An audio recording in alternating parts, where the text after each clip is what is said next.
नमस्कार मोहन सर, आपका बहुत बहुत स्वागत है हमारे चैनल में। और हमारी डिबेट में हिस्सा लेने के लिए आपका बहुत बहुत धन्यवाद।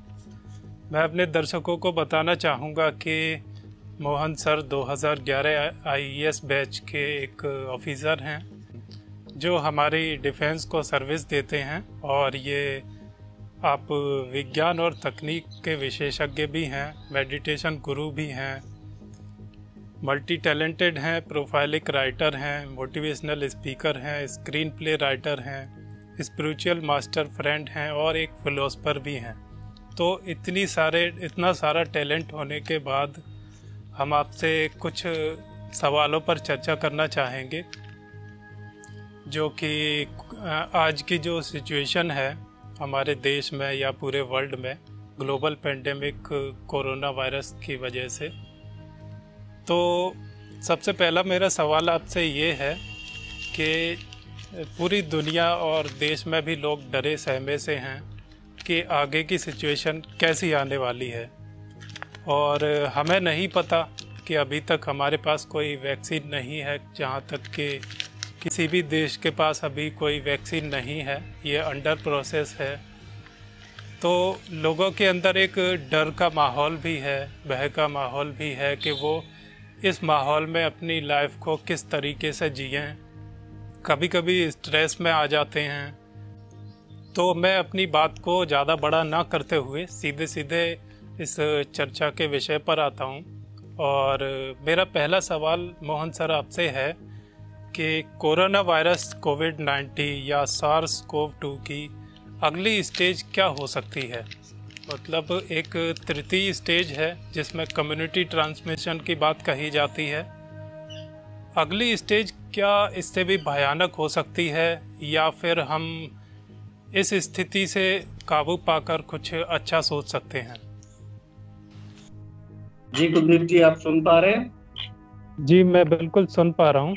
और अपने सवाल के जवाब से पहले मैं थोड़ा आज का आंकड़ा बता देता हूँ जो भारत के स्वास्थ्य मंत्रालय की वेबसाइट द्वारा लिया गया है।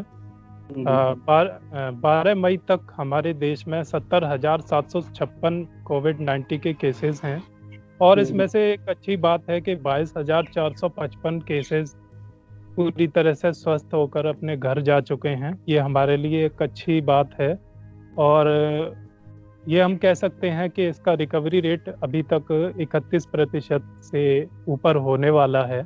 ये अच्छी खबर है हमारे लिए। लेकिन ये दुख भरी खबर भी है कि 2293 लोग इससे संक्रमित होकर मृत्यु के मुंह में जा चुके हैं। ये हमारे लिए थोड़ी दुखद खबर है। अगर मैं अपने ही राज्य की बात करूं, उत्तर प्रदेश की, तो यहाँ पर 3573 केस 12 मई तक नोटिस हैं, इन्फेक्टेड जो केसेस हैं, और 1758 ठीक हो चुके हैं, 80 डेथ हो चुकी हैं। तो इस माहौल को देखते हुए हमें खुद भी, मैं पर्सनली भी बात करता हूँ, तो ऐसा लगता है कि आगे अभी तक जो हम जीवन जी रहे थे, क्या हम भविष्य में अपने वैसे ही जीवन की कल्पना कर सकते हैं, या फिर इस समस्या में जैसे अभी सभी कुछ चल रहा है वैसे ही हमें अपनी जीवन शैली में भी बदलाव लाने की आवश्यकता पड़ेगी? जी कुलदीप जी, बहुत बहुत धन्यवाद। आपने बहुत अच्छा इंट्रोडक्शन, बहुत बड़ा इंट्रोडक्शन मेरे लिए दिया। जी कुलदीप जी, पहले तो मैं एक चीज़ क्लियर कर दूं कि मैं जो भी बोलूँगा ये मेरे पर्सनल ओपिनियन रहेगी, क्योंकि मैं थोड़ा सा मेडिटेशन करता हूँ। मेरे फॉरेन में आश्रम में जो आते हैं लोग, हम लोग जहाँ जाते हैं तो काफ़ी फॉरेन फ्रेंड्स हैं, तो मुझे काफ़ी चीज़ें ऐसी मालूम रहती हैं जो थोड़ी सी हैरान करने वाली रहती है। तो ये मैं जो भी बताऊंगा वो मेरा पर्सनल ओपिनियन है, ये किसी डिफेंस का, किसी सरकार का या किसी विदेशी सरकार का ये ओपिनियन नहीं है। तो मैं जो बताऊंगा as a opinion, as a major experience, जो जितना है और जितना मेरा उठना बैठना लोगों के साथ टच है, तो उस बेसिस पर मैं बताऊंगा। तो जैसे कि आप बोल रहे हैं नेक्स्ट स्टेज, तो मैं आपको ये बताना चाहता हूँ कि जो जैसे आपने आंकड़े बताए कि बहुत ज़्यादा रिकवरी रेट बहुत अच्छा, तो मुझे ऐसा लगता है कि कई बार हमारे देश में और कई देशों में ये गलती की गई है कि हमने बहुत ज्यादा केयरफुल दिखा दिया है। अभी ट्रांसमिशन होता है इतना फेयरफुल दिखाने से क्यों होगा, ये इतना ज्यादा डेडली नहीं। तो एक बहुत बड़ी कॉन्स्पिरेसी भी है इसके पीछे, जिसे कि हमें समझना होगा एट अ लार्ज स्केल। और ये कॉन्स्पिरेसी किसी सभी की है, क्योंकि सरकार नहीं चाहती अपनी कोई भी फंक्शंस को डिस्ट्रॉय करना। ये सरकार का नहीं है, ये सरकार की कुछ ऐसे इंडस्ट्रियलिस्ट होते हैं जो सरकार को कई बार पावर कर देते हैं और सरकार को चुप रहना। ये एक कोई स्टेज है, इससे जैसे कि ये वायरस के बारे में सब बताते हैं कि ये वायरस एक वुहान से या चाइनीज वायरस है, इसको नाम दे दिया गया। पहले भी वायरस में उसको कई बार केमिकल नेम देते हैं, कई बार ओरिजिन ऑफ प्लेस का नाम देते हैं। जैसे कि स्पेनिश वायरस हुआ था 1920s में, जब हम लोग का फर्स्ट वर्ल्ड वॉर खत्म होने वाला था, तब हुआ था, खत्म हो गया था एक्चुअली में, लेकिन वो स्पेन में सबसे ज्यादा लोग हुए और उसने एक्सेप्ट कर लिया, तो उसे स्पेनिश कहा गया। लेकिन इस कंडीशन में जो अभी हुआ है, इसमें चाइना ने कभी भी एक्सेप्ट नहीं किया कि उसने भया है या हुआ है।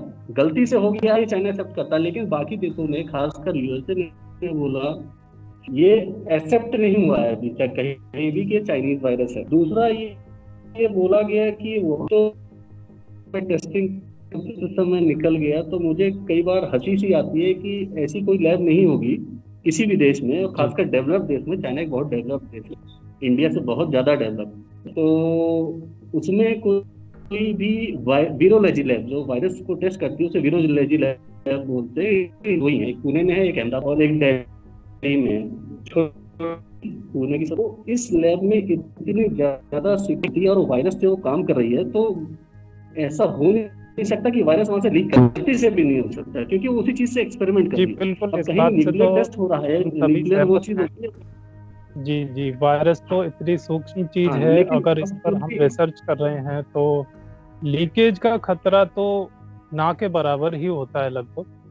और जैसा कि अच्छा, एक जी सवाल बिल्कुल। मैं आपसे पूछना चाहूंगा कि 1720 की अगर हम बात करें, सन 1720 में जब प्लेग फैला था, जिसे ग्रेट प्लेग ऑफ मार्सेली भी का बोला जाता है, जिसमें तकरीबन 1 लाख से ऊपर डेथ हो चुकी थी। 1820 में कोलेरा आउटब्रेक हुआ, जो 1817 से 1824 तक चला। 1920 में फिर फ्लू आया, जिसके केसेस में कितनी डेथ्स हुई थी ये तो अननोन है, लेकिन जो आंकड़े हमारे पास उपलब्ध हैं उसमें बताया जाता है कि 30,000 लोग बैंकॉक में मारे गए थे। 10 से 20 लाख लोग जो थे वो केवल भारत में ही उनकी जान चली गई थी। और अंदाज़ा लगा जाता है कि स्पेनिश फ्लू की वजह से ही 5 करोड़ डेथ हो गई थी, या ये भी कह सकते हैं कि ये कोई एक फिक्स अंदाज़ा नहीं है। 1,70,00,000 से लेकर 5 करोड़ तक डेथ हुई थी, जो कि वर्ल्ड वाइड थी। तो सवाल एक ये भी आता है कि हर 100 साल बाद ही क्यों, हर साल 100 साल बाद एक महामारी आती है। हम इतने मॉडर्न वर्ल्ड में जीते हैं, लेकिन फिर हम इस महामारी पर काबू नहीं पा सकते हैं। तो ये पहली बार है कि बहुत सारे देश और वैज्ञानिक इस पर काम कर रहे हैं। ये पहली वैक्सीन होगी जो सबसे जल्दी आ सकती है, ऐसी हम उम्मीद कर सकते हैं। तो ये जो पीरियड है एक बचाव का और पेंडेमिक का, इस पीरियड के दौरान लोग अपने जीवन को किस तरीके से जिएं और कैसे बचाव कर सकें। और लोगों के मन में कहीं अंधविश्वास भी हो जाता है कि ये 100 साल बाद जो बीमारियां आती हैं, ये क्या मानव जाति को कुछ सिखाने के लिए आती हैं, प्रकृति का शुद्धिकरण करने के लिए आती हैं, या फिर इसका कोई वैज्ञानिक तर्क भी है?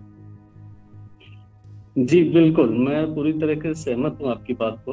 ये नेचुरल क्लींजिंग करता है नेचर अपनी खुद ही, लेकिन इससे भी इम्पोर्टेंट क्लींजिंग जो कि कुछ एक बीमारी हुई है पूरे वर्ल्ड में, जो कि 30 से 40 साल में आती है, जिसे बोला गया है इकोनॉमिक डिप्रेशन।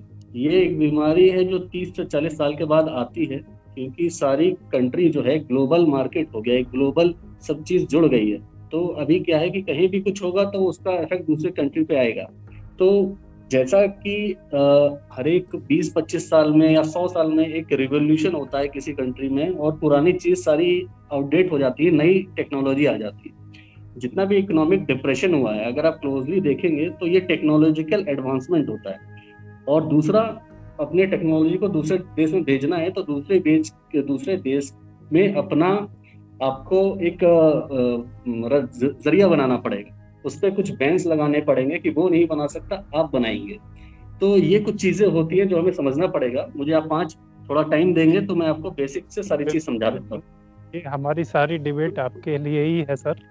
सवाल सारे ही कवर हो जाएंगे। तो कुछ हमारे दर्शकों की तरफ से भी रहते हैं, तो जिस हिसाब का पेंडेमिक है उसी तरीके के सवाल हैं। तो आप जारी रखिए। हाँ, जैसे कि हम लोग जो अभी जिस स्टेज में हैं, कुछ कंट्रीज हमसे आगे पहले निकल चुके हैं जो कि इस स्टेज से क्रॉस कर लिया है। जैसे कि चाइना है, वो इस स्टेज से क्रॉस कर लिया है। जापान है, ये लोग काफी हमसे आगे हैं, 1-2 महीने। हमें उनसे काफी कुछ सीखना चाहिए, कैसे क्या।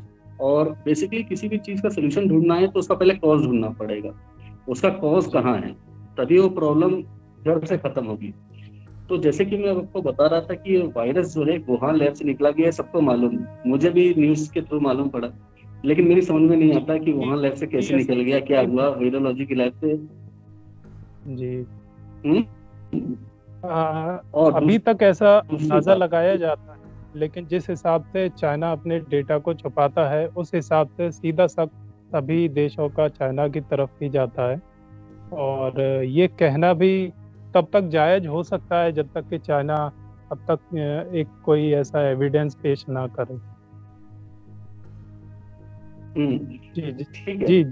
अच्छा मुझे आप ये बताइए, अगर इंडिया कोई ऐसा वेपन या कोई भी में गिराएगा या कहाँ गिराएगा, मुंबई में गिराएगा, या कोई भी देश अगर वेपन बनाता है तो जाहिर सी बात है अपने देश को तबाह करने के लिए नहीं, दूसरे देशों के लिए ही बनाता है। तो ये बड़ी कॉमन सी बात है, ये लोग भूल गए क्योंकि एक्चुअली दिखाया नहीं गया तो समझ में आया नहीं। दूसरी बात, वुहान जो है चाइना का मोस्ट इम्पोर्टेंट शहर नहीं है, वन ऑफ द मोस्ट भी नहीं है, टॉप 5 में भी नहीं है। संघाई इस जगह की कोई बात नहीं हो रही। यहाँ दिल्ली बॉम्बे में सब डेली 1000-2000 केसेस बढ़ रहे हैं, तो जब वहां पे स्टार्ट हुआ होगा तो क्या संघाई और बीजिंग में बात नहीं गई होगी, वहां पे लोग नहीं ट्रांसफर हो पाए होंगे, वहां पे केसेस नहीं गए होंगे, वुहान में ही सिमट के रह गया। मतलब कि चाइना को मालूम ही नहीं है डेवलप किसने किया है, मतलब चाइना ने खुद डेवलप किया और वुहान तक ही सीमित रख दिया। ऐसा तो हो नहीं सकता ना। बहुत सारे यूएस के भी लोग चाइना में काम करते हैं, इंडिया के भी बहुत सारे लोग वहां पे एक्सपोर्ट इंपोर्ट करते हैं, बहुत सारे लोग रहते हैं, ऐसा नहीं। तो दूसरे किसी शहर की बात नहीं हुई। हांगकांग जो चाइना का सबसे बड़ा इंपोर्ट एक्सपोर्ट का और फैक्ट्री हब है हांगकांग, वहां की कोई बात नहीं हुई, केवल वुहान पूरी दुनिया जान गई और कुछ कोई जान ही नहीं पाया। ऐसा कैसे हो गया? एक लैब ही तो है वुहान में, वो भी बहुत बड़ी लैब नहीं है चाइना की। जी बिल्कुल। तो ये एक टेलर्ड न्यूज है कि आपका सारा फोकस एक जगह रख दिया गया। अब ये होता क्यों है, ये मैं आपको कहानी बताता हूँ। ये कहानी है, बड़ी मस्त कहानी है कि जब भी किसी देश को, खासकर वर्ल्ड वॉर जो होते हैं कैसे होते हैं, जब भी किसी बड़े देश को किसी पे अटैक करना रहता है, जो डेवलप्ड कंट्री, वो सीधे अटैक नहीं करता है, वो पहले अपने पे अटैक करता है। अपने पे अटैक करता है या तो उससे दूसरे की छवि खराब होती है, फिर एक कॉमन कंसेंसस बनता है, फिर उस पर एक ग्रुप ऑफ कंट्रीज अटैक करते हैं। तो ये चाइना की छवि खराब करने वाली बात मेरे को समझ में आ रही है, क्योंकि चाइना में खुद लोग मर रहे हैं और चाइना ही नहीं किया, ये बात मेरी समझ से बाहर है। तो जैसे कि पर्ल हार्बर अटैक हुआ था, उसके बाद सेकेंड वर्ल्ड वॉर हुआ था, ऐसे ही 9/11 हुआ, उसके बाद अफगानिस्तान पे अटैक किया गया, सद्दाम हुसैन, आपका कितने लोग को किया गया। तो ये काफी देशों की एक रणनीति रहती है। और होता क्या है कि 20 से 25 साल में इतना टेक्नोलॉजिकल एडवांसमेंट हो चुका होता है कि आपको पुराने वेपन्स, पुराने आर्म्स आपको हटाने होते हैं, क्योंकि आपने इतना ज्यादा एडवांसमेंट कर लिया, वो कब तक लेके आप पुरानी गन को घूमते रहेंगे।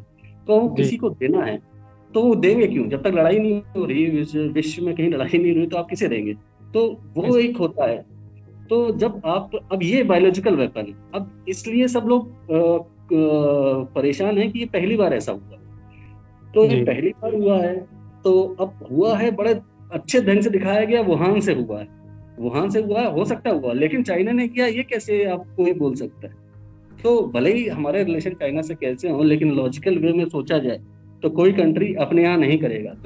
उस पे सारे बैंक्स इम्पोज करते हैं, उस पर सारी ट्रीटी साइन होती है कि हमारी ये चीज आप कीजिए, आप ऐसे से कीजिए, और फर्दर ये ट्रीटी अभी हो सकती है, जैसे सेकेंड वर्ल्ड वॉर में हुई थी, यूनाइटेड नेशन आया था, अभी एक ट्रीटी हो सकती है, आप कोई बायोलॉजिकल वेपन नहीं बनाएंगे, कुछ 3-4 देश मिलकर डिसाइड कर लेंगे कि अब आप ये नहीं बना सकते। हम नहीं कहते कि हम चाइना के ऊपर ऐसा कोई दावा करते हैं, लेकिन अभी तक जिस हिसाब से हमारा सीधा शक चाइना की तरफ ही जाता है कि चाइना ने भी एक मॉडर्न वर्ल्ड में वेपन बनाकर सारी दुनिया में भेज दिया है। और जिस हिसाब से उन्होंने अपनी तैयारी की थी जनवरी में वुहान में जब वायरस फैला हुआ था, उस वक्त भी उन्होंने WHO को कोई ऐसी इंफॉर्मेशन नहीं दी थी, या दी थी तो WHO ने शायद उसे पब्लिकली नहीं बताया था। तो जनवरी में उन्होंने लॉकडाउन कर दिया था। उस दौरान ही उन्होंने चाइना ने तकरीबन 40 करोड़ PPE किट्स और 2.5 अरब ग्लव्स और मास्क अपने देश में पहले से ही आयात कर लिए थे। तो ये कह सकते हैं कि चाइना की शायद प्री प्लानिंग रही हो इस पेंडेमिक से निपटने के लिए, या फिर उसकी ये प्लानिंग रही हो कि हम ऐसा पहले से ही कर लेते हैं क्योंकि समस्या ऐसी आने वाली है और उस समस्या में हम अपने आप को सबसे ज़्यादा मजबूत रखें। तो मेरा दूसरा सवाल ये है कि कहीं चाइना तृतीय वर्ल्ड वॉर की तैयारी में तो नहीं? आपने जैसे आपने बोला, आपने एकदम सही बात बोली। आम जितने भी लोग हैं सब बिल्कुल ऐसा ही, और जाहिर सी बात है जैसा दिखाया जाएगा इंसान वैसा ही सोचेगा। और मैं कोई चाइना सपोर्टर नहीं हूँ, मैं तो बल्कि इससे पहले तो मैं चाइना से काफी एक अंदर से था कि ये कैसा देश है, क्या है, कम्युनिज्म है, ये है, वो है, डेमोक्रेसी नहीं। लेकिन अभी देखिए, अगर चाइना को कोई बायोलॉजिकल वेपन या PPE किट या कोई भी वेंटिलेटर जो चाइना ने करोड़ों में दिए हैं, वो चाइना वैसे भी देता है। US हो, इंग्लैंड हो, इंडिया हो, सारी मैन्युफैक्चरिंग सब कंट्रीज की सारे मेन इंडस्ट्रीज चाइना में पैसा लगाते हैं, चाइना में ही फैक्ट्री है। आपके मोबाइल फोन, आपके जीन्स, आपके इंडस्ट्रीज के सारे इंस्ट्रूमेंट सब चाइना से इंपोर्ट किए जाते हैं। तो चाइना तो वो चीज सबसे पहले बनाएगा ही बनाएगा, इसमें कोई डाउट नहीं है। और चाइना एक बहुत बड़ी, सबसे बड़ी जनसंख्या वाला देश चाइना है, तो उसका जो भी चीज है उसके पास सबसे ज्यादा ही रहेगी। तो एक वुहान छोटी सी स्टेट में देने के लिए चाइना को बहुत बड़ा कोई वो नहीं, गेम नहीं करना। चाइना इतना बड़ा है कि वो छोटे मोटे यूरोपियन देश का तो मतलब ऐसे ही कर देगा सारी डिमांड्स पूरी। तो चाइना जो है, जैसा कि लोग बोल रहे हैं या आप भी सोच रहे हैं, मैं भी सोच रहा था थोड़े दिन पहले तक, लेकिन जब मेरे कुछ बुद्धिजीवी लोग से बात हुई जो मेडिटेशन के फील्ड में है, जिन्हें ज्यादा पॉलिटिक्स से मतलब नहीं है, देखिए वो क्लियर कट आपको बताएंगे सही चीज। तो और बिजनेस नहीं करते हैं वो लोग, आपको एकदम सही बात बताएंगे क्योंकि वो पढ़ लेते हैं चीजों को। तो उन्होंने जो मेरी बात हुई, जो समझ में आया मेरे को, काफी लॉजिकल लगा मेरे को, वही मैं आपको बताना चाह रहा हूँ कि चाइना अगर डेवलप करेगा तो अपने वुहान में छोड़ेगा तो लोग उसे पागल नहीं कहेंगे, तुमने डेवलप किया, अपने लोग को मार दिया। तो उसके देश वाले ही उससे नफरत करने लगेंगे, तो वो देश कैसे चल पाएगा? तो ऐसा नहीं कि चाइना कभी भी कर सकता है। और उसे कोई चीज बेचनी होगी तो वो दूसरी कंट्री को दिखाएगा, उसमें कोई छोटी कंट्री में दिखा देगा, बगल में मंगोलिया है, ताइवान है, साउथ कोरिया है, हांगकांग है, कहीं भी करेगा और फिर दिखाएगा कि मेरे पास इतनी किट है, आप लो, और इसकी ये वैक्सीन है, ये करो। लेकिन उसके यहाँ हुआ है, उसे टाइम ही नहीं मिला। अब उसे टाइम नहीं मिला तो उसको प्रिपेयरनेस करनी थी, और वहाँ कम्युनिज्म है, वहाँ पे स्ट्रिक्ट फॉलो होता है। अब WHO में काफी ऐसा बोला जाता है कि बाकी बहुत सारे डेवलप कंट्रीज के पैसे होते हैं WHO में, वही लोग देते हैं या इंडस्ट्रीज देते हैं NGO के नाम पे चलाने के लिए, WHO को पैसा दिया जाता है। तो वो जो काम हो रहा है वो एक बहुत बड़ा डिबेट है। वो वीडियो उसका नहीं कि हम सेपरेट वीडियो बनाएंगे कि ये चीजें मिक्सअप हो जाएंगी। और ये कि आपकी न्यूज में मतलब लोगों की परेशानी है कैसे। सर मैं अपना थोड़ा सा ओपिनियन रखना चाहूंगा कि स्थितियां कितनी भी भयानक। मेरी आवाज आप तक आ रही है? हाँ आ रही है। मैं कहना चाहूंगा कि स्थितियां कितनी भी भयानक हों, लेकिन जीवन के संचार को हम किसी हम्म। भी स्तर पर नहीं नकार सकते। जीवन हमें उसी हम्म। पटरी पर लाने में हो सकता है समय लग जाए, लेकिन सबसे बड़ी बात यही है कि इस भय के माहौल में जीना थोड़ा सा मुश्किल हो जाता है कि किसी भी इंसान का, और लोग घर में भी रहकर हम्म। डिप्रेशन का शिकार हो जाते हैं।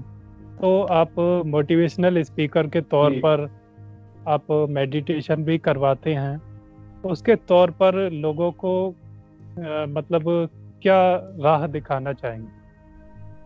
जी कुलदीप जी, ये बहुत जरूरी है इस समय कि स्ट्रेस का माहौल एकदम क्रिएट किया गया है। जहाँ भी आप देखेंगे कोरोना की ही बात हो रही है, और ये बात बढ़ती जाएगी जैसे ही हमारा आप फोर्थ लोगों ने भी तो स्टेज में। कोरोना के बारे में थोड़ी सी भी इसी तरीके की बातें करी है, तो दर्शकों के बीच में भी यही एक सवाल रहेगा कि हम तो वैसे ही स्ट्रेस में थे, इस तरीके की बातें सुन के और स्ट्रेस में आ गए। नहीं नहीं, कुछ तथ्य हैं जो कि लोग नहीं जानते थे, उसे ये जानने बिल्कुल से स्ट्रेस ये आपका सही बात कम है, होगा। तथ्यों को हम नहीं नकार सकते। तथ्य तथ्य ही होते हैं, क्योंकि उनके पास एक आधार होता है, एक वैज्ञानिक आधार होता है। अगर हम हम्म। ओजोन लेयर की बात करें तो उसमें भी काफ़ी बदलाव देखने को मिला है। फिलहाल मैं यहाँ पर बात करूँ तो नदियाँ भी काफ़ी साफ दिखाई दे रही हैं। कोरोना की पेंडेमिक में ये एक अच्छा सिग्नल है। और दूसरी बात, लोगों ने अपनी लाइफ स्टाइल में बहुत बदलाव किया है, बाहर की चीज़ें खाना बंद कर दिए हैं फिलहाल के तौर पर। अब ये नहीं मालूम कि आगे शुरू हो जाएंगी तो टूट पड़ेंगे उस पर, लेकिन फिलहाल के तौर पर वो घर में ही अपनी दाल रोटी खा रहे हैं, सब्जी खा रहे हैं, घर में ही बना बना कर चीज़ें खा रहे हैं। तो जी। काफ़ी सारे बदलाव हमें देखने को मिले हैं, और सबसे बड़ा बदलाव जो देश के स्तर पर देखने को मिला है वो है मेडिकल एडवांसमेंट का। जी बिल्कुल। पहले हमारे पास एक टेस्टिंग लैब हुआ करती थी कोरोना वायरस के लिए, हम्म। लेकिन आज 3 जिलों में तकरीबन अगर देखा जाए तो एक लैब है। अगर मैं हम्म। अपने यहाँ की ही बात करूँ तो 60 किलोमीटर की रेंज में एक लैब है जो कि सरकारी लैब है आगरा में, और सैफई में भी तकरीबन 55 किलोमीटर की रेंज में एक लैब है। तो ये एडवांसमेंट जो हुए हैं, अगर बात करें वेंटिलेटर्स की तो वो भी, उनमें भी काफ़ी इजाफा हुआ है। कह सकते हैं केवल कोरोना पेंडेमिक आते ही 1 महीने के अंदर जितना मेडिकल फील्ड में एडवांसमेंट हुआ है उतना शायद 5 सालों में नहीं हुआ है। तो ये भविष्य के लिए, हमारे देश के लिए या लोगों के लिए एक अच्छा सिग्नल है। वैसे व्यक्तिगत ये जो तौर पर प्रॉब्लम। हर इंसान का सवाल यही होगा कि हर कोई यही बता देता है कि खुश रहिए, स्ट्रेस फ्री रहिए, लेकिन वो तरीके क्या हैं जिनसे हम स्ट्रेस फ्री रहें, खुश कैसे रहें? जी बिल्कुल कुलदीप जी, ये एक ऐसा सवाल है जो कि सभी के लिए जरूरी है, चाहे वो इसका अमीर जवाब हो चाहे देना भी गरीब। थोड़ा सा मुश्किल है, क्योंकि हर इंसान का अपना अपना विजन है, अपनी अपनी लाइफ स्टाइल है, और अपने तरीके से जवाब दे पाना लोगों के लिए ये थोड़ा मुश्किल है। तो जी मैं कुलदीप चाहूँगा कि आप जी। थोड़ा सा हाँ, कोशिश कीजिए, हमारे दर्शकों को खुशियाँ मिलें, स्ट्रेस फ्री रहें, हम यही चाहेंगे। बिल्कुल कुलदीप जी जी, देखिए मैं अपने जो भी बताऊंगा, मैं जो अपने पे अप्लाई किया हुआ हूँ वही बताऊंगा, मैं किसी और की बात नहीं बताऊंगा। मैं जीवन में बड़ा स्ट्रेस में रहता था। जब मैं नया नया जॉब में आया था तो स्ट्रेस लगता था काफी बार। तो मैंने वे आउट फाइंड किया कि भाई मैं इतना बड़ा एग्जाम क्रैक किया, सब कुछ किया, सब कुछ सही है, स्ट्रेस में क्यों रहते हैं लोग। तो जब धीरे धीरे जाना तो फिर आप अपने आप मेडिटेशन की तरफ जाएंगे। जब भी आपको स्ट्रेस हैंडल करना है और कोई तरीका नहीं है, आपको मेडिटेशन ही करना है। और ये जनरली कोई बताता नहीं है कि मेडिटेशन कैसे जी किया जाता है, उसके कितने तरीके हैं, क्या फायदे होते हैं। और घरों में जनरली उस चीज को छुपा दिया जाता है कि या तो मेडिटेशन करोगे तो हिमालय चले जाओगे, घर वर छोड़ दोगे, ये घर में काम कौन करेगा, घर कैसे चलेगा। तो जी ये हमारी बिल्कुल। एक गलत मानसिकता है। स्ट्रेस एक्चुअली मेडिटेशन से स्ट्रेस रिलीज होता है, आपका दिमाग एकदम एक्टिव होता है, आप गलत सही की सही समझ रख पाते हैं, और आप जीवन में सेटिस्फाइड रहते हैं, क्योंकि आपको मालूम है कि एक ना एक दिन तो आपको जाना ही है। तो ये जितना भी आप इकट्ठा करेंगे, आप जाएंगे खाली हाथी। तो स्ट्रेस के मेजर जो कारण हैं, वो सारे कारण तो मेडिटेशन ही एक ऐसी चीज है जो उससे डील करता है, और कोई तरीका मुझे तो नहीं मालूम है जो परमानेंट हो। उससे टाइम मैनेजमेंट भी होता है, उससे आपका इनर मैनेजमेंट भी होता है। बहुत सारे मेडिटेशन है, आप कोई भी मेडिटेशन का तरीका देख सकते हैं। स्ट्रेस हैंडल करने का केवल एक तरीका ही है, और ये तरीका ही सब लोग फॉलो करते हैं, चाहे वो आईएएस हो, चाहे वो पॉलिटिशियन हो, चाहे वो कोई बिजनेसमैन हो। जब हम आश्रम में जाते हैं, हम देखते हैं वहाँ पे बड़े बड़े मंत्री, बड़े बड़े बिजनेसमैन, सब लोग आते हैं। लेकिन ये आम लोग को ये बात नहीं मालूम है, आम लोग को ये बात अब छुपा ली गई है। कहिए तो आपके सेठ लोग भी आपको नहीं बताएंगे वो अब मेडिटेशन करते हैं। तो एक मेडिटेशन ही एक ऐसा चीज है जिससे स्ट्रेस और आपकी जो भी एंग्जाइटी है उसे कंट्रोल किया जाता है, और आपकी जो बुद्धि है, वो आपकी बुद्धि का दायरा जो है वो बढ़ता है। सोचने से नहीं बढ़ता है। आप दिन भर सुबह से उठते हैं, रात तक सोचते रहते हैं, एक मशीन को आप यूज करते रहेंगे तो मशीन डेटीरिएट होगी, डिप्रिशिएशन उसका स्टार्ट हो जाएगा। उस मशीन को रिलैक्स करना है और मशीन को बेटर बनाना है, तो बेटर बनाने का तरीका मेडिटेशन। और वो तरीके बहुत सारे हैं, आप कोई भी कर सकते हैं। दूसरा एक बहुत बड़ा प्रॉब्लम है कि लोग जब मजा आता है तो नॉलेज बहुत ज्यादा ले लेते हैं। दो चीजें हैं जो मैंने अपनी लाइफ से सीखी हैं, कभी भी आपको ज्यादा नॉलेज नहीं लेनी है। नॉलेज बहुत कम रखिए या एक रखिए, उसे इम्प्लीमेंट आप 10 बार कीजिए। जब आपको किसी पे भरोसा हो, जब हो जाए भरोसा, तो फिर आप ज्ञान लेना बंद कर दीजिए। जो उसने कहा है उसी को इम्प्लीमेंट कीजिए, और कहीं जाने की जरूरत नहीं। अगर आप माँ बाप की बात ढंग से सुन लेते हैं, कहीं ना कहीं वो बात अगर आप इम्प्लीमेंट ढंग से कर देते हैं, तो आपको रिजल्ट मिल जाएगा। अब कुछ भी बाहर नहीं रखा, सारा कुछ दिमाग में है। अगर आपने जैसा सोच रही है ना, एक बहुत बड़ा स्टेटमेंट है कि यथा दृष्टि तथा सृष्टि, जैसा आप सोचते हैं वैसी ही सृष्टि आपको दिखने लगती है। तो अगर आप जैसा सोच रहे हैं, या तो खुद से सोच रहे हैं या कोई दिखा रहा है, दिखवा रहा है, तो ये मेरे हिसाब से सबसे इंपॉर्टेंट पूरे वर्ल्ड का जो श्लोक मुझे लगा है 4 वर्ड का, वो यथा दृष्टि तथा सृष्टि। तो आप अपनी सोच को बढ़िया रखिए, और बढ़िया ऐसे नहीं रह सकते हैं। आपको मेडिटेशन करना पड़ेगा, आपको सांसों पे काम करना पड़ेगा। आपकी जब सांस अच्छी हो जाएगी, आपकी पीनियल ग्लैंड एक्टिव हो जाएगी, आपका सबकॉन्शियस माइंड अच्छे से वर्क करेगा, आप फोकस ज्यादा कर पाएंगे। तो जैसा कुलदीप जी मैं बता रहा था कि आपको मेडिटेशन करना पड़ेगा। और जो अभी हम जिस स्टेज में जा रहे हैं, कोरोना, तो ये कोरोना के जो डेथ्स हैं, ये एक तरह से रेस्पिरेटरी डेथ बोल सकते हैं। ये दुनिया में वैसे ही सबसे बड़ा कारण है डेथ्स का। पल्मोनरी डिजीजेस और रेस्पिरेटरी डिजीजेस दुनिया में सबसे बड़ा कारण है। अमेरिका में सबसे बड़ा 3 नंबर का कारण है सीओपीडी डिजीजेस, जो कि रेस्पिरेटरी डिजीजेस हैं। और जितने भी डेवलप्ड कंट्रीज हैं, उसमें ये डिजीज सबसे बड़ी है, हार्ट अटैक के बाद, हार्ट से रिलेटेड के बाद। तो वो डिजीज अब धीरे धीरे डेवलपिंग कंट्रीज के पास भी आ रही है कोरोना के चलते, क्योंकि वही मशीन्स आ रही हैं, वही लंग से रिलेटेड प्रॉब्लम्स बढ़ जाएंगे, क्योंकि दिमाग में लोग के बैठ गया है। तो एक आम इंसान जो इसमें कर सकता है वो है, पहले तो मेडिटेशन कीजिए, आप अपने स्ट्रेस को कम कीजिए। आप बहुत सारे तरीके हैं मेडिटेशन के, आप गूगल कर सकते हैं, आप मेरी बुक को पढ़ सकते हैं, मेरे वीडियोस देख सकते हैं, कुलदीप जी के बहुत अच्छे वीडियोस हैं, आप उनसे सीख ले सकते हैं अपने दिमाग को, स्ट्रेस को कम करने के लिए। दूसरा, साथ ही साथ आपको लंग को मजबूत करना है, आपको अपनी रेस्पिरेटरी सिस्टम को मजबूत करना है।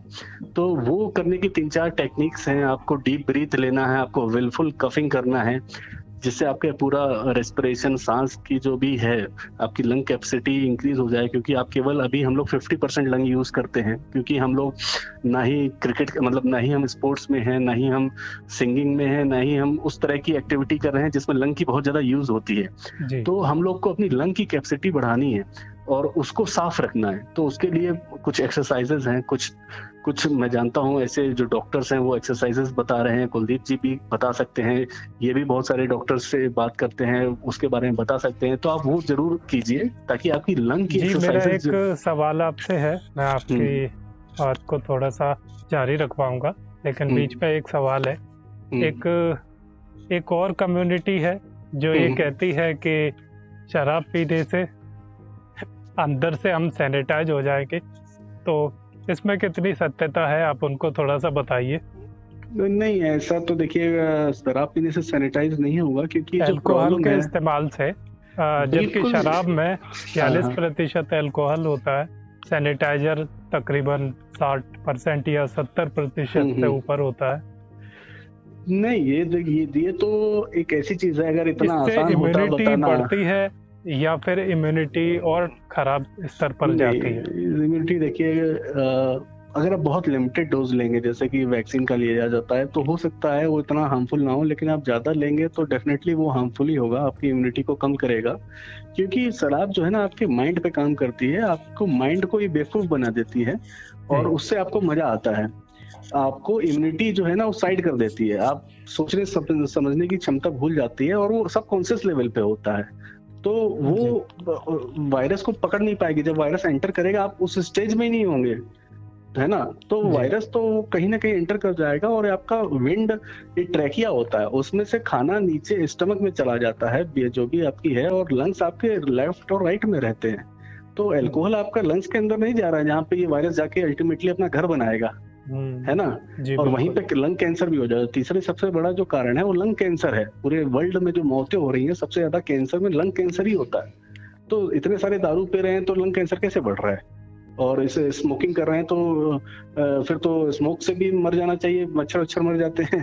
तो ऐसा कहीं भी नहीं है ये सब। तो और होगा तो ये एक रिसर्च होगी, साइंटिस्ट लोग बताएंगे, तो वो बात है। मेरे हिसाब से जितना कहीं ना कहीं जागरूकता की कमी होती है।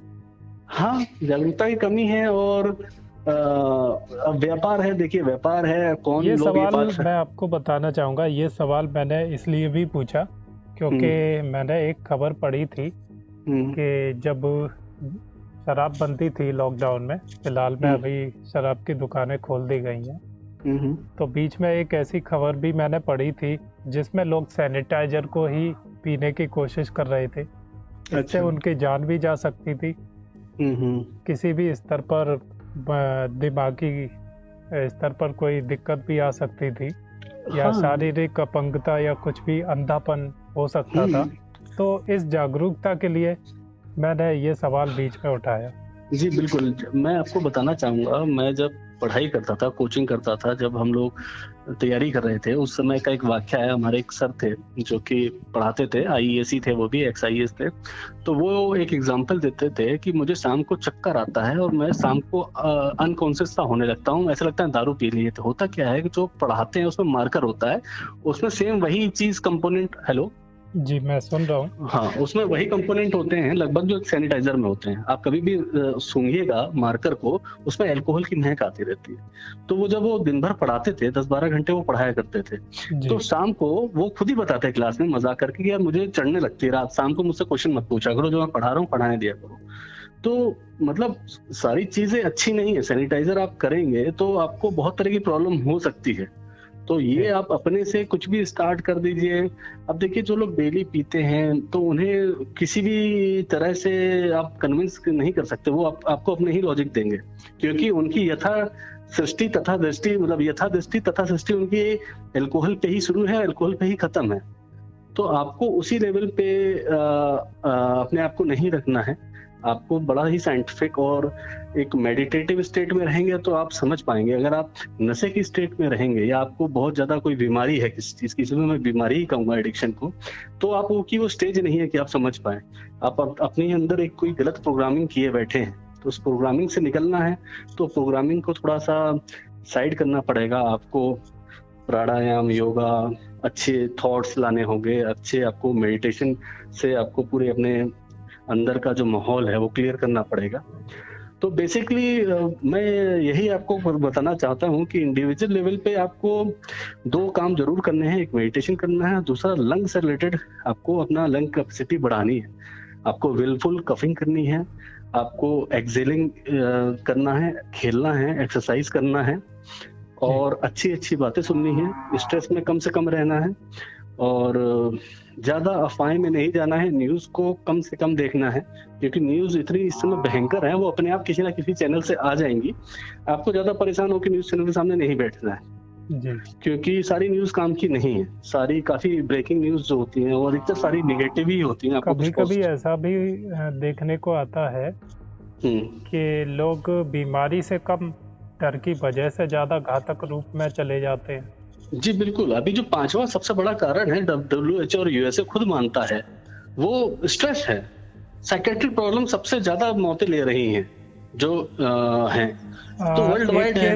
एक केस ऐसा भी आया था कोविड का, जिससे बाद में पता चला कि वो कोविड पॉजिटिव आ गया है, तो उसने सुसाइड कर ली थी। छलांग मार के, कूद के। जी। हाँ, तो ऐसे केसेस जितना डर आएंगे। उसे जितना डर उसे कोविड पॉजिटिव से मरने का था, उतना डर उसे नॉर्मल मरने से नहीं लगा। ये बड़े आश्चर्य की बात है। तो कहीं ना कहीं लोग साइकोलॉजिकली डिस्टर्ब हो जाते हैं। इन्हीं में से कुछ लोग ऐसे भी होते हैं जिनको ये लगता है कि नहीं, मैं अंतिम दौर तक लड़ूंगा और जीतूंगा, और बहुत से लोग जीतते भी हैं इस महामारी से। और उसी का आंकड़ा है जो पूरे हिंदुस्तान में 11 मई 12 मई तक 20,000 से ज़्यादा लोग इससे रिकवर हो चुके हैं। ये एक अच्छी खबर भी है। अच्छा, इसमें कुलदीप जी एक चीज मैं और आपको ऐड करना चाहता हूँ, जो कि बहुत इम्पोर्टेंट है। ये डराने के लिए नहीं है, लेकिन समझाने के लिए है। क्योंकि नहीं, ये तो बिल्कुल सही बात आपने कही है कि इसमें किसी को डराया नहीं जा रहा है। जो एग्जैक्ट सिचुएशन है वही सबके सामने है। क्योंकि प्रशासनिक स्तर पर भी अगर हम देखें तो लोग इससे इन्फेक्टेड हो रहे हैं। कई पुलिस वाले भी, सरकारी ऑफिशियल्स भी, पैरामेडिकल स्टाफ, डॉक्टर्स भी।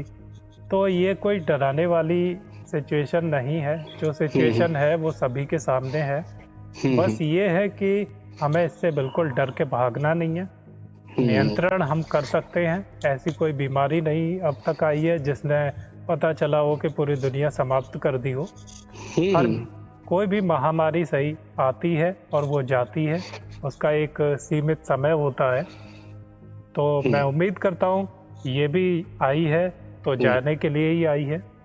और हम अपनी लाइफ स्टाइल में, जैसा कि हमारे मोहन सर ने बताया, हम अपनी लाइफ स्टाइल में बदलाव करके अपने आप को सकारात्मक दृष्टिकोण से, मेडिटेशन से किस तरीके से इस बीमारी से निपट सकते हैं या ऐसी परिस्थिति से खुद को खुश रख सकते हैं, स्ट्रेस फ्री रख सकते हैं। और दूसरी बात कि कोई भी एक डॉक्टर ने कोई भी बात बताई है आपको, वो सबके लिए एप्लीकेबल नहीं है। जैसे कि दवा मैं भी जानता हूँ, किट मैं भी दे सकता हूँ, लेकिन मैं दूंगा नहीं, क्योंकि हर एक बंदा अलग होता है। हो सकता है आपको कोई मेंटल डिसऑर्डर हो, आपने मेरे को बताया नहीं, आपने जाके सीधे वो दवा खा ली, तो उसका रिपरकशन भी हो सकता है। आप प्रेग्नेंट है, आपके घर में कोई प्रेग्नेंट लेडी है, आपने उसे दवा खिला दी, और कोई हार्ट पेशेंट है, आपने उसे दवा खिला दी, उसने बोला मुझे सांस नहीं आ रही। तो ऐसा नहीं है। इसलिए आपको एक डॉक्टर से कंसल्ट करना है, अपनी हिस्ट्री बतानी है, अपनी फैमिली हिस्ट्री बतानी है, और आपको ये बताना है कि मैं इमरजेंसी किट रखना चाहता हूँ, उसके लिए मुझे दवा बता दीजिए, प्रिस्क्रिप्शन लिख दीजिए, ताकि वो दवा मुझे काउंटर से मिल जाए। ऐसे बोलने से अभी आपको दवा भी नहीं मिलेगी वो। तो आपके इसी जवाब में मैं थोड़ी अपनी बात जोड़ना चाहूंगा। बहुत से लोग ऐसा सोचते हैं कि कोविड-19 की अब तक कोई दवा, वैक्सीन नहीं आई है, तो अगर कोई संक्रमित है तो उसे डॉक्टर के पास भी नहीं जाना चाहिए, उसे इलाज के लिए भी नहीं जाना चाहिए। तो क्या उनका ऐसा सोचना हमारे समाज के लिए और दूसरे लोगों के लिए कितना घातक हो सकता है?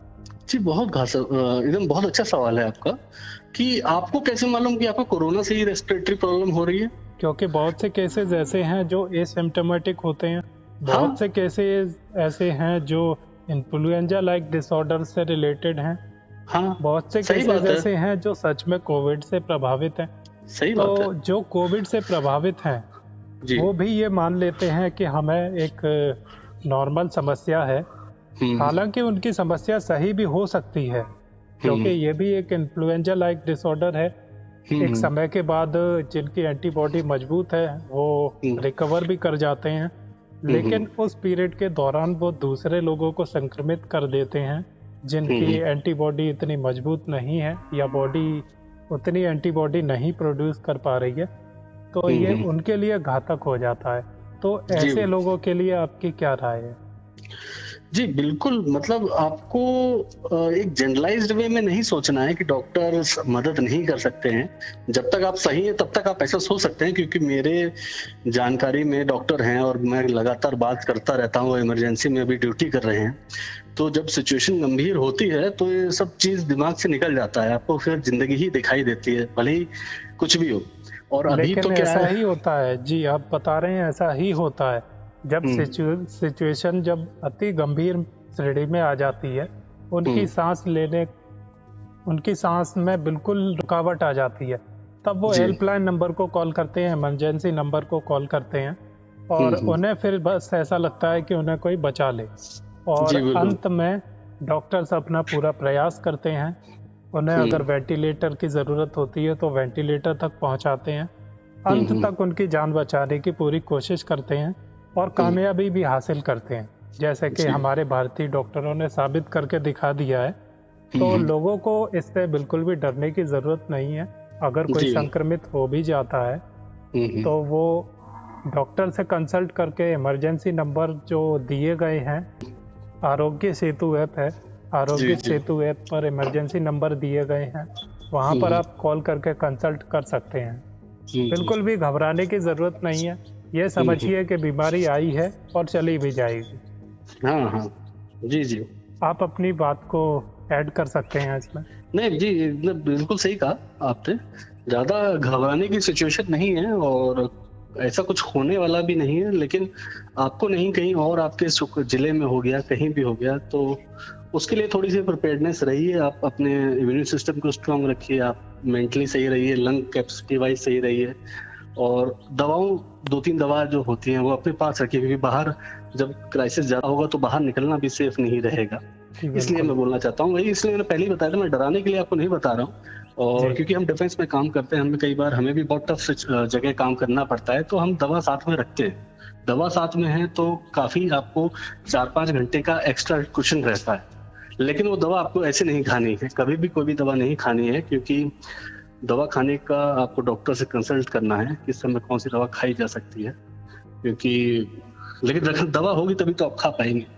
तो इमरजेंसी में वो चीज समझ में आती है जब कोई एक्सीडेंट हो जाता है, जब कोई हॉस्पिटल तक नहीं पहुंच पाता है, वो सब केसेस तब हैं। तो उस एक्सपीरियंस से मैं बता रहा हूँ, डराने के लिए नहीं है, वो आपको आगे भी कभी ना कभी काम ही आएगा।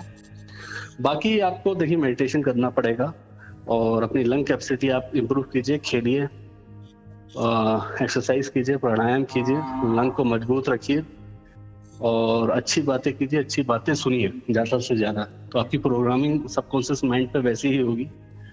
जितना भी हो सके आप अपना ट्राई कीजिए सिंसियरली, क्योंकि जब इंसान सही होता है तभी कर सकता है। जब एक बार गलत स्टार्ट हो जाता है तो फिर ना ही हिम्मत होती है, ना ही शरीर साथ दे पाएगा। तो best time is the time when you are free. तो मोहन सर, आपका हमारे चैनल को इतना समय देने के लिए बहुत बहुत धन्यवाद, और हम उम्मीद करते हैं कि आपसे फिर एक इंटरव्यू लें और वो इंटरव्यू लोगों को एक मोटिवेशन के तौर पर दिया जाएगा, क्योंकि आपने IAS की एग्ज़ाम क्वालिफाई किया है, आप ऑफिसर रैंक पर हैं और प्रतिष्ठित जॉब कर रहे हैं। काफ़ी लाइफ में आपने भी उतार चढ़ाव देखे हैं, तो मैं चाहूँगा कि आप एक प्रेरणा स्रोत हमारे दर्शकों के लिए बने। तो अगले वीडियो में हम ज़रूर आपका एक इंटरव्यू लेना चाहेंगे, और आज की डिबेट में आपका इतना समय देने के लिए बहुत बहुत धन्यवाद। थैंक यू कुलदीप जी, मुझे भी काफ़ी अच्छा लगा आपसे बात करके, और मैं भी जब आपके चैनल देखता हूँ, आपके वीडियोस देखता हूँ, मुझे भी काफ़ी इंस्पिरेशन मिलती है, क्योंकि आपकी जो बातें रहती हैं बड़ी सकारात्मक, पॉजिटिव रहती है। बहुत बहुत धन्यवाद।